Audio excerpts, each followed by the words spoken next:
Hi, this is gonna be my One Piece chapter 1015 review. The cover page is okay. I mean, it's just Senior Pink sitting there. I like cover pages that have like a lot of detail in it, like a lot of like stuff like that has a lot of like hints to the story. Like with the one with Sanji was like eating the cake and the cake was blown up at the bottom, and that foreshadowed what was going to happen in later on in a Whole Cake Island arc where the cake is the taco box exploded and the cake fell. I like that kind of cover pages. Or the one when Nami was shushing with Chopper, and we're like, oh, what's that about? Is Nami about to is Nami and Chopper sharing some sort of secret? What's going on here? I like those kind of cover pages. This I don't think foreshadows anything. Um, so Yeah, yes, okay. But the chapter is 5 stars though. Um, so Chopper Queen is being Chopper, which you kind of expect because it's Queen. He's one of the 3 Yonko commanders of Kaido. So the strongest pirate in the One Piece world. So you expect it for Queen to be winning. He was. It turns out he was kind of just messing around with Chopper the whole time. Of course, he's he's whining because Luffy he thinks Luffy has been defeated and is or dead. So of course, out of all the Straw Hats, Chopper would be the one to freak out about this. He because Chopper is baby of the group. Out of all the Straw Hats, he would be the one to freak out. He would be the one to be like, "Oh no, Luffy, what are we gonna do now?" Because Chopper is the one of the youngest. He's one of the kid like one.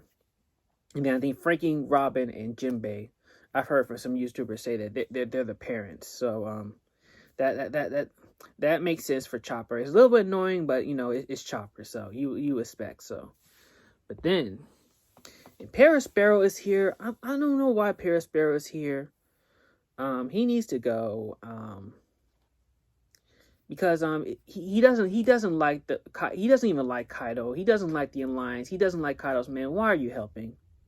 You're just causing unnecessary strife for no reason.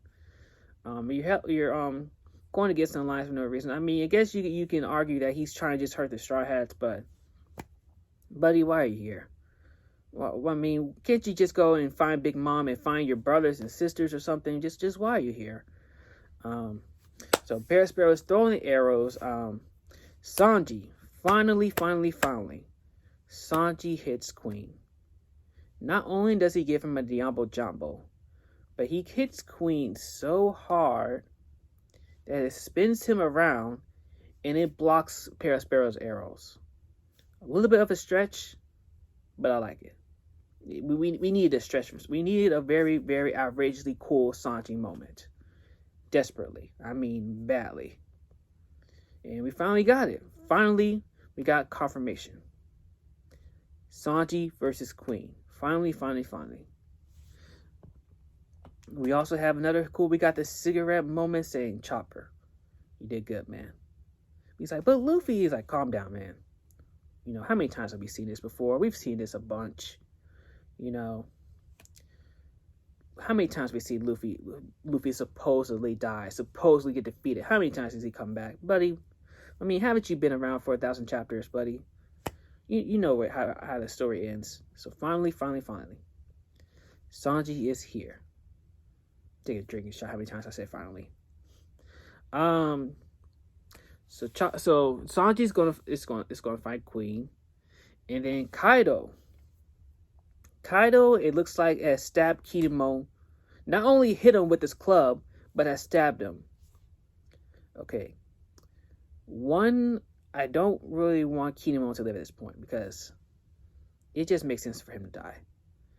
We're in a war. It makes sense for bodies to stop dropping. But at the same time, I can see him living because one, we have Marco Law, and Chopper, Marco Law, Chopper. We got those 3 amazing doctors. That's why we all know that Zoro's coming back. So we got those doctors, and one of them can just freaking heal people, just out of fire.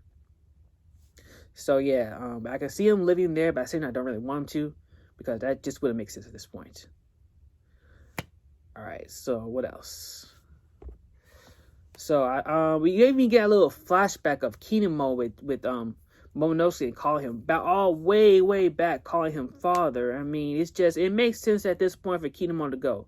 The only reason I think Kinemon might live out of this is because it was foreshadowed that he is going to reunite with his wife.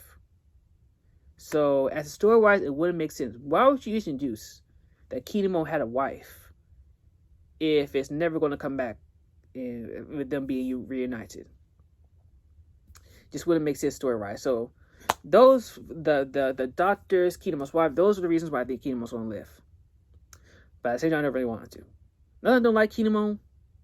Well, he's one of my least favorite characters, but I don't like hate Kinemon or anything. It's just it makes sense story-wise for him to die.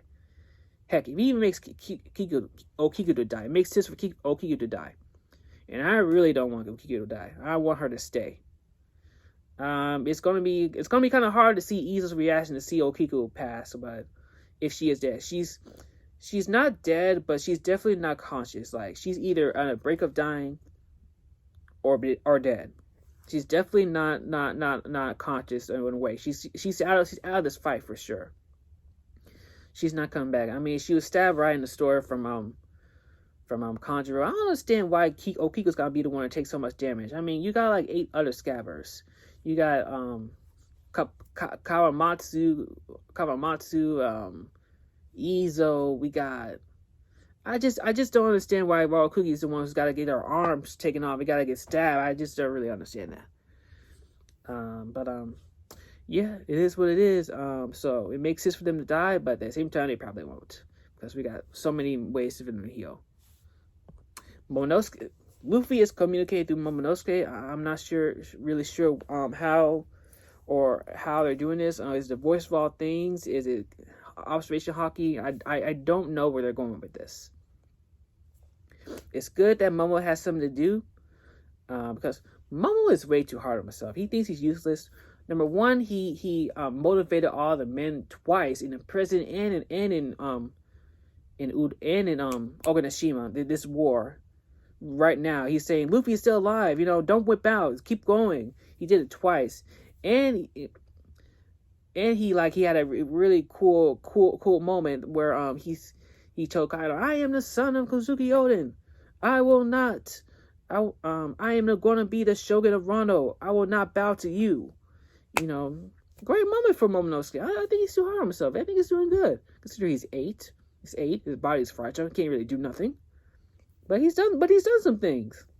He's made some useful. I think Momonosuke is good. In my opinion, if this is all Momonosuke does, we're good. But if he does something more, that's also good. That's even better. But if he doesn't, he's done enough in my eyes. Finally see King a little bit. I want to see